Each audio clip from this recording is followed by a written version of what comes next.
Parents ने शिकायत की है कि इस स्कूल के बाहर कुछ असामाजिक तत्वों के द्वारा उनके बच्चों को एक गोली दी जाती है।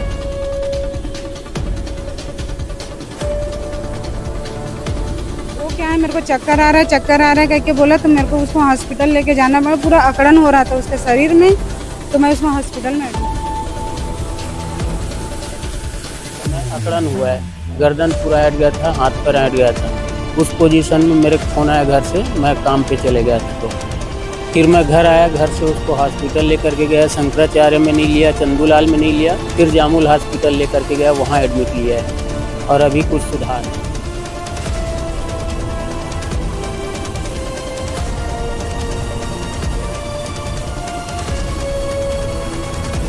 फिर घर गए, तब उसकी तबीयत बिगड़ी है। तब मेरे को जाके पता चला कि वहाँ पर मतलब यहाँ कोई लड़के ने मतलब नमस्कार, जय हिंद, जय भारत। मैं प्रदीप और आप देख रहे हैं बेहतर संवाद। तस्वीरों में आपको शासकीय चंद्रशेखर आजाद उच्चतर माध्यमिक विद्यालय पंचशील नगर दुर्ग वार्ड क्रमांक 1 दिखाई दे रहा होगा। और अब इस स्कूल को दिखाने के पीछे की पूरी कहानी हम आपको विस्तार से बताएंगे। दरअसल पेरेंट्स ने शिकायत की है कि इस स्कूल के बाहर कुछ असामाजिक तत्वों के द्वारा उनके बच्चों को एक गोली दी जाती है। बच्चे गोली खाते हैं और उसके बाद उठपटांग हरकत करते हैं, बेहोश हो जाते हैं, गर्दन आड़ा तिरछा कर लेते हैं। तत्काल परिवार वालों को कुछ समझ नहीं आता है, अस्पताल ले जाते हैं। और जब अस्पताल में उनको भर्ती कराया जाता है, और एक नहीं है, दो नहीं है, तीन नहीं है, 8 केस इस स्कूल के निकल चुके हैं। इस गोली देने के बाद ये बच्चों की ऐसी स्थिति हुई है। बहरहाल जांच का विषय कि गोली आखिरकार किसने दिया, कौन दिया, गोली की प्रवृत्ति क्या थी, और तमाम चीज़ों को लेकर के जांच फिलहाल होना बाकी है। पर पेरेंट्स का सीधा सीधा आरोप है कि वो नशे की गोलियां थी। और इस पूरे विषय को लेकर के हमने स्कूल की प्राचार्य से भी बात किया। उन्होंने भी कहा कि एक बच्चे ने स्कूल के बाहर जो है अलग अलग बच्चों को गोली ला करके दी और उस गोली को उन्होंने खाया। उसके बाद उनकी स्थिति बिगड़ी है। बिगड़ने के बाद अस्पताल ले जाते हैं और तमाम चीज़ों की फिलहाल जांच पड़ताल चल रही है। और अभी वो 8 के 8 बच्चे फिलहाल खतरे से बाहर बताए जा रहे हैं। अलग अलग अस्पतालों में उनका इलाज चल रहा है। इस पूरे विषय को लेकर के हम उनके परिवार वाले से भी बातचीत करेंगे और जानेंगे कि विस्तार से वो इस पूरी घटना के पीछे की क्या कुछ कहानी है और क्या कुछ वो बता। नाम बताइए अपना। मेरा नाम सारिका रामटेके है। कौन सी क्लास में पढ़ता है? वो 10वीं क्लास में पढ़ते हैं। क्या कुछ हुआ था कि आपको अस्पताल ले जाना पड़ा बेटे को? वो क्या है, मेरे को चक्कर आ रहा है कह के बोला, तो मेरे को उसको हॉस्पिटल लेके जाना पड़ा। पूरा अकड़न हो रहा था उसके शरीर में, तो मैं उसको हॉस्पिटल में एडमिट की हूँ। नहीं, ऐसा कुछ भी नहीं हुआ था। वो तो स्कूल से, घर से स्कूल आया और एकदम नॉर्मल था। लेकिन स्कूल से फिर घर गया, तब उसकी तबीयत बिगड़ी है। तब मेरे को जाके पता चला कि वहाँ पर मतलब यहाँ कोई लड़के ने मतलब मेडिसिन गया है करके। तो फिर मैं कल यहाँ स्कूल में भी आई, टीचर लोग से बात की, तो बोले कि हाँ आप ही का बेटा नहीं और भी बच्चे हैं, ऐसे करके। तब मुझे पता चला कि मेरे बेटे के अलावा भी और भी बच्चे हैं।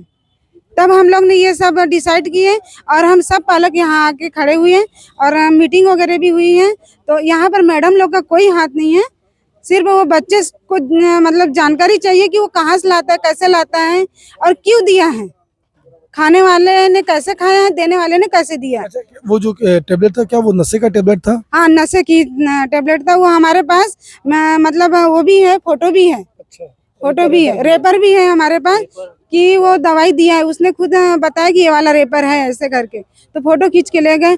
सर देखिए सर, हम गरीब इंसान, हम अपने बच्चे को यहाँ तक पढ़ा रहे कि आगे अच्छा पढ़ सके। हम उतना बड़े हॉस्पिटल में एडमिट किए हैं क्योंकि हमारे बच्चे की जान बच जाए करके, लेकिन हम वहाँ का बिल नहीं भर सकते ना, ऐसा हो गया है। अगर चलो मेरा ही बच्चा रहा तो मैं कम्प्रोमाइज भी कर लेती, लेकिन यहाँ 6-7 बच्चे, मैं कैसे कम्प्रोमाइज कर लूँ? मैं नहीं करना चाहती। क्या हुआ था आपके बच्चे के साथ? मेरा नाम केशव सिन्हा है। मेरे बच्चे को कल सुबह मतलब खाना खाने के बाद में स्कूल आने के लिए तैयार हो रहा था, उस समय अकड़न हुआ है, गर्दन पूरा हट गया था, हाथ पर हट गया था। उस पोजीशन में मेरे फोन आया घर से, मैं काम पे चले गया था। तो फिर मैं घर आया, घर से उसको हॉस्पिटल लेकर के गया। शंकराचार्य में नहीं लिया, चंदूलाल में नहीं लिया, फिर जामुल हॉस्पिटल लेकर के गया, वहाँ एडमिट लिया है और अभी कुछ सुधार है बच्चे में। अच्छा, मतलब क्या लग रहा आप लोगों को, क्या शंका लग रहा है कि किस वजह से हुआ होगा? मेडिसिन दिया है।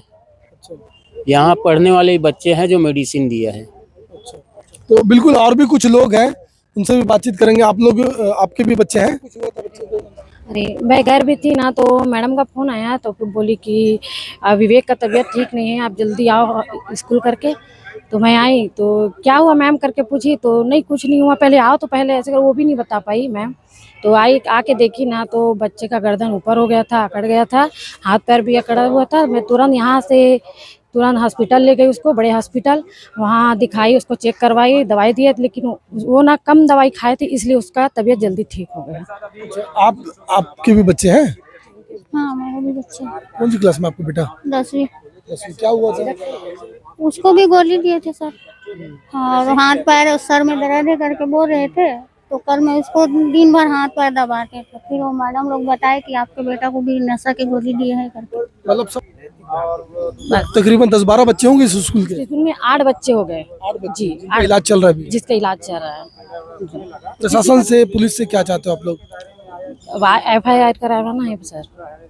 तो बिल्कुल तमाम जो पेरेंट्स हैं वो घबराए हुए हैं, और बिल्कुल घबराना भी लाजमी है इनका, क्योंकि इनके बच्चे के भविष्य का सवाल है। कोई अनजान तत्व आता है और टेबलेट पकड़ा देता है, और टेबलेट जो बताया जा रहा है नशे की टेबलेट है, और उस टेबलेट को खाने के बाद इनके बच्चों की तबीयत बिगड़ जाती है। तकरीबन इसी स्कूल से 8 बच्चों की तबीयत बिगड़ी है, और जिनको अलग अलग अस्पतालों में एडमिट कराया गया है। फिलहाल उनका स्वास्थ्य अभी स्थिर है, पर बड़ा सवाल है शिक्षा का केंद्र के पास आखिर इस प्रकार का कृत्य करने के लिए कौन सामने आ रहा है, और कौन इस प्रकार का बड़ा कदम उठा रहा है, और बच्चे के भविष्य के साथ कौन खिलवाड़ कर रहा है। पुलिस को इस पूरे मामले में संज्ञान लेने की आवश्यकता है, और गश्त बढ़ाने की आवश्यकता, और ऐसे असामाजिक तत्वों पर निगरानी रखने की भी आवश्यकता है कि कौन स्कूल के आसपास आता है और छोटे छोटे मासूम बच्चों के साथ, उनके भविष्य के साथ खिलवाड़ करता है। फिलहाल इस पूरे विषय को लेकर के पालकों ने क्या कुछ कहा तो आपने सुना, और कुछ शिक्षा समिति है उनसे जुड़े हुए लोगों से भी बात करेंगे और जानेंगे आखिरकार ये जो सिलसिला चल रहा है कितने दिनों से चल रहा है, और क्या कुछ इनका नलिनी वर्मा चंद्रशेखर स्कूल की प्रभारी प्राचार्य हूँ। और हमारे यहाँ के बच्चों ने कुछ दवाइयाँ जो प्रतिबंधित है उनका सेवन कर लिया था, और ये दवाई उसको हमारे 10th क्लास पर इसकी जानकारी संस्था में किसी भी शिक्षक को नहीं थी, क्योंकि ये दवाई उनके द्वारा संस्था से बाहर दी गई। जब 16 तारीख को हमारे एक बच्चे का तबीयत खराब हुआ 2 बजे, तब हमने उसके पेरेंट्स को तुरंत बुलाया और उसको हॉस्पिटलाइज किया। उसके बाद कल 1 बजे जब एक बच्चा है नैतिक, उसके पेरेंट्स ने आके जब हमको बताया कि उनके बच्चे की तबीयत ज़्यादा खराब है, तब फिर हमको बाकी बच्चों के बारे में जानकारी प्राप्त हुई। तो ये जितनी भी घटनाएं हैं सर, वो स्कूल के बाहर की घटनाएं हैं, और हम भी इन सब चीज़ों से अनभिज्ञ थे। अब हमने शासन को, प्रशासन को इसकी जानकारी दे दी है। अब इसके आगे सर वो जो भी निर्णय लेंगे, जैसा भी कार्रवाई करने बोलेंगे, हम वही कार्रवाई करेंगे। सर अभी जैसे हमने बच्चे से पूछा है तो इस बारे में उसने ऐसे कोई भी जानकारी नहीं दी। शासन से भी लोग आए थे, बैठे थे, हमारे पार्षद, SMDC अध्यक्ष सारे बैठे थे, पर बच्चों के द्वारा इस तरीके से कोई भी बात नहीं कही गई। अभी सर हमारे इसमें 4 बच्चे एडमिट हैं, पर सभी की स्थितियों में सुधार हो रहा है, अलग से नहीं है सर। हमको कल जब पेरेंट्स बताए हैं, हम कल पेरेंट्स आते गए हैं और हमारी फिर मुलाकात, हाँ बातचीत हुई है सर। वो बच्चे ने स्वीकार भी किया है कि मैंने दिया है करके। उसको ये चीज़ की जानकारी वो नहीं दे रहा है सर। उनके पेरेंट्स से बात हुई? पेरेंट्स से भी बात हुई, पेरेंट्स भी अब सर बच्चा नहीं बता रहा है तो पेरेंट्स भी कैसे बता पाएंगे? जो बच्चा तो उसको पता था ये नशे की गोलियां हैं? वो कह रहा है कि उसको नहीं पता था। बच्चे का कहना है कि मुझे नहीं पता था कि ये नशे की गोलियां हैं, और जिन बच्चों ने खाया उनका भी कहना है कि उन्हें भी नहीं पता था कि ये नशे की गोलियां हैं। तो तमाम जो पेरेंट्स थे उनसे भी हमने बातचीत की। पेरेंट्स ने खुला आरोप लगाया कि इस प्रकार की आखिरकार कृत्य कौन कर रहा है।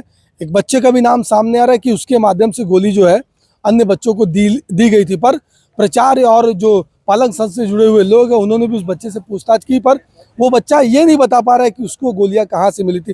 पर बड़ा सवाल है इस पूरे मामले में पुलिस को भी इंटरफेयर करना चाहिए और जांच करना चाहिए कि आखिरकार वो गोलियां कहाँ से आ रही है, कौन सप्लाई कर रहा है और कौन जो भारत के भविष्य को बिगाड़ने का काम कर रहा है। बहरहाल परिवार वाले काफ़ी नाराज है, गुस्से में है कि इस प्रकार से बच्चों का भविष्य कहीं चौपट ना हो जाए। इस पूरे विषय को लेकर तमाम लोगों से हमने बातचीत की, उन्होंने विस्तार से अपनी चीज़ों को कहा और कहा कि ये अब सीधा थाने जा रहे हैं और थाने में पूरे मामले की FIR और लिखित शिकायत करेंगे और जांच की मांग करेंगे कि इस पूरे प्रकरण में आखिर कौन इन्वॉल्व है, कौन उसके पीछे का मास्टरमाइंड है और कौन बच्चों को बिगाड़ने का कोशिश कर रहा है। फिलहाल इस पूरी खबर पर आपकी क्या है राय, क्या सोचते हैं, कमेंट में जाए जरूर बताएं। बेहतर खबरों के लिए बने रहें बेहतर संवाद के साथ। धन्यवाद।